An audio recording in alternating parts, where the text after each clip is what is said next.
پێغەمبەری خوا صلی الله علیه وسلم ئاماژەی بەوە کرد مزگەوت کە دروست کرا ئەبێ پاک بێ ئەبێ بۆن خۆش بێ لە هەمووان ئەساستر ئەوەیە بە نێتێکی خاوێن بۆ خوا دروست کرا بێ.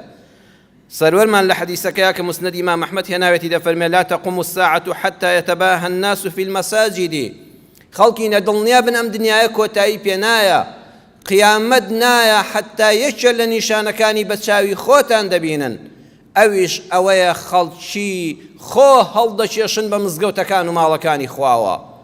کابرا بەس بۆ ئەوە مزگەوت دروست دەکا ناوی خۆی و باب و باپیر و عەشیرەت و فڵان و پیشەکەی لەسەر بنووسێ کاکە من ئەو مزگەوتم دروست کردووە. ئاگاتان لێبێ ئەبێ 100 کەناڵ باسی بکە بە پرسی ئەو دەبێ مەلای مزگەوت وتارەکە چۆن بخوێنێتەوە داخۆ جەناوی چۆنی حەز لێیە چێ لە کوێ دانیشێ وەکو ئەوەی دیواخانی لە ماڵێ دروست کرد بێ نەک ماڵی خوا پەنا بەخوا.